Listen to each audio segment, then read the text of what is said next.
Hello guys, and we're back at part 2. So this is the next part. So before watching this one, you gotta watch the first part. Now, let's start reading again. Now, it was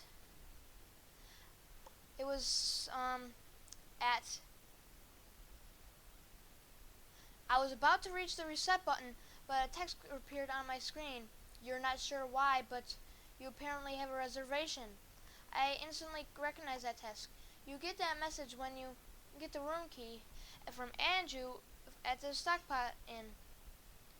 But why was it playing here? I refused to entertain the notion that it was almost as if the game was trying to communicate with me. I started to navigate the room again, testing to see if some sort of trigger that I'm able to interact with something here. Then I realized how stupid I was. I even think that someone could reprogram the game like this was absurd. Sure enough, 15 seconds later, another message appeared on the screen, and again, like the first one, it was already a pre-existing phrase. Go to the lair of the temple's boss. Yes/no. I paused for a second, contemplating what I should press and how the game would react. And I realized that I couldn't select no. Taking a deep breath, I pressed yes, and the screen faded to white with the words "Dawn of a New Day" with the subtext long line, like many long lines. I can't read it. Beneath it, where I was ported to filled me with the most intense sense of dread and impending fear I ever experienced. The lines were actually like blurred out, just like that. The only way I can describe the way I felt here is having this feeling, the inexplicable depression of a profound scale. I am normally not a depressed person, by the way. I felt here was a feeling that I didn't even knew existed. It was such a twisted, powerful presence that seemed to wash over me. I appeared in some kind of weird Twilight Zone version of Clocktown. I walked out of the Clocktown as you normally do when you start from day one, only to find that all the inhabitants were gone, usually the fourth day, which you can still find the guards and the dog that runs around outside the tower. This time they were all gone. What replaced them was the ominous feeling that there was something out there in the same area as me, that it was watching me. I had 4 hearts to my name and the hero's bow, but at this point I wasn't even considered for my avatar. I felt that I personally was in some kind of danger. Perhaps the most chilling thing was the music. It was the song of healing, ripped straight from the game itself, but played in reverse. The music would get louder, building up as if you should expect something to pop up at you, but nothing ever did, and the constant loop began to wear.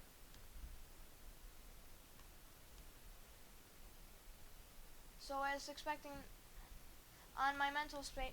Every now and then, I would hear the faint laugh of the happy masked salesman in the background, just quiet enough so that I wasn't sure if I was hearing things, but just loud enough to keep me determined to find him. I looked in all 4 zones of Clocktown, only to find nothing, no one. Textures were missing. West Clocktown had me walking on air. Entire area felt broken, hopelessly broken.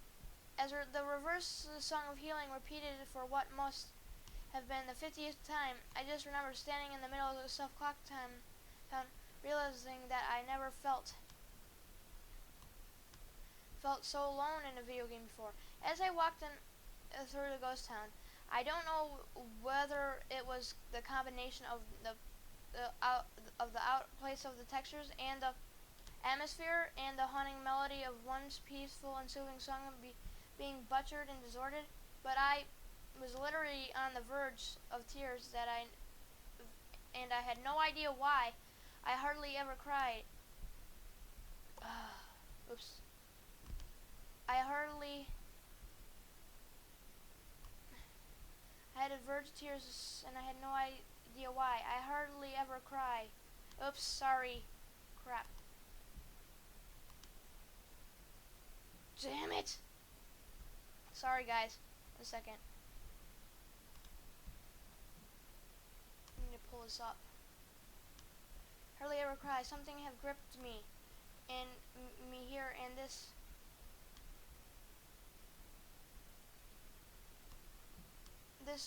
was a powerful sense of depression that was both foreign and crippling. I tried leaving Clocktown, but every time I attempted to zone out, the screen would fade black and I would just zone into another part of Clocktown. I tried playing my ocarina. I wanted to escape and I did not want to be there. But every time I played the Song of Time or Song of Soaring, it would only say, your notes echo far, but nothing happens. By this point, it was obvious the game didn't want me to leave, but I had no idea why it was keeping me here. I didn't want to go inside the buildings. I felt that I would be too vulnerable there to whatever I was tried of. I don't know why, but I came up with an idea. Maybe if I drowned myself in the laundry pool, I could spawn.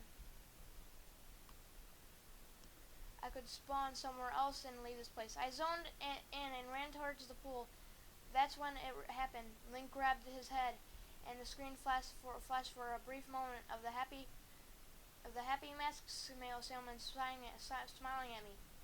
Now Link, me with Skull Kid's scream playing in the background, and when the screen returned, I was staring at the Link statue from playing the song of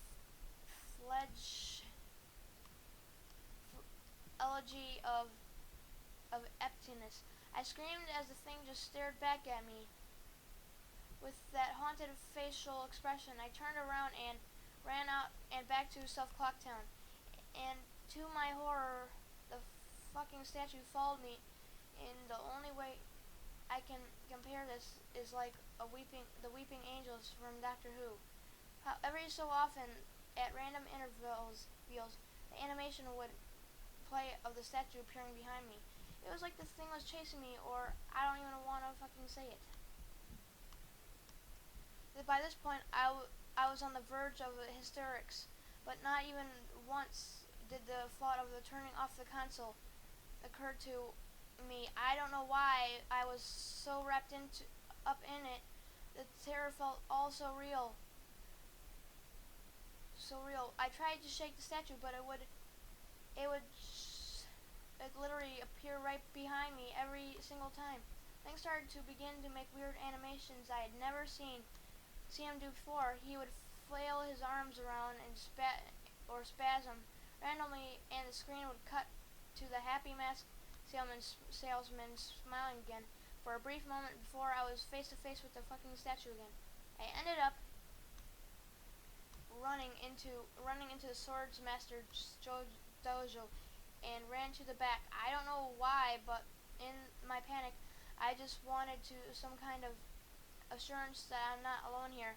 To my dismay, I found no one, but as I turned to leave, the statue cornered me in the cubby in the back. I tried attacking the statue with my sword, but to no avail. Confused and backed into a corner, I just stared at the statue, waiting for it to kill me. Suddenly, screen flashed again to the happy mask salesman, and Link turned to face my screen, standing upright, mirroring the statue, looking at me along with his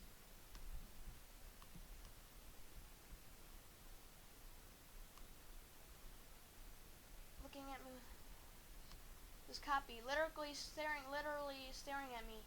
Whatever was the left of the fourth wall was completely shattered while I ran out of the dojo, terrified. Suddenly the game warped me to an underground tunnel, and the reverse song of healing queued up again as I was given a brief moment of rest before statues started appearing behind me again. This time, aggressively, I could only take a few steps before I would summon behind me again.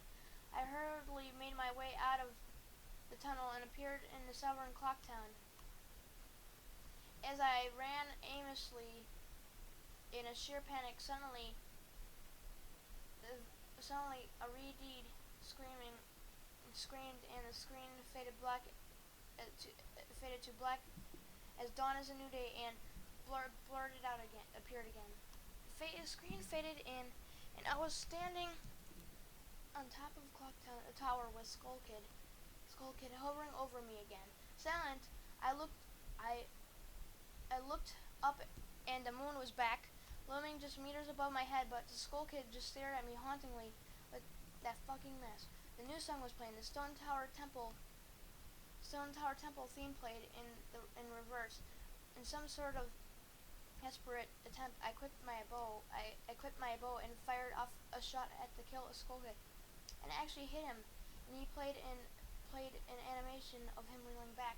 I fired again on the third arrow. A text box appeared saying, "That won't do you any good, hee hee." And I was picked off of the ground, levitated upwards on my back. And then Link screamed as he burst into flames, instantly killing him. I jumped when this happened. I had never seen this move anyone in the game, and Skull Kid he himself didn't have any moves. As the death screen played, my lifeless body was still burning. Skull Kid laughed as the screen.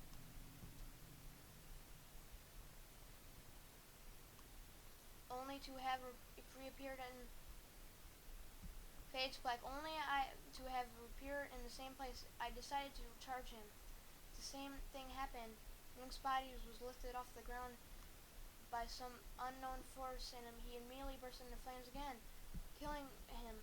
This time, during the death screen, the faint sounds of the reverse song of healing could be heard. On the third and the final try, I noticed that there was no music playing at this time. It all was the eerie silence. I remembered that original encounter with the Skull Kid.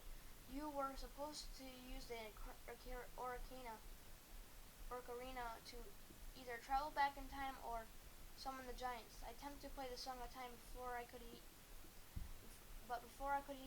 the last note. Link's body once again horribly exploded into flames, and he died. As the death screen neared its again, I began to chug, as if the cartridge was trying to process a lot of something. When the screen came to, it was the same scene as the 3 times, except this time Link was lying on the ground dead in a position I had never seen this in the game before. His head tilted towards the camera with the Skull Kid floating above him. I couldn't move. I couldn't press any buttons. All I could do is stare at Link's body. Around 30 seconds of this, the game simply fades out with the message: "You met with a terrible fate, haven't you?" Before kicking you off the title screen. Upon getting back to the title screen and staring again, I noticed my save file was no longer there. Instead of Link, it was replaced with Your Turn. Your Turn had 3 tarts, 0 masks, and no items. I selected Your Turn, and immediately, when I returned to the Clock Tower rooftops, the scene of my Link dead and the Skull Kid hovering over, with Skull Kid laughing and looping again and again.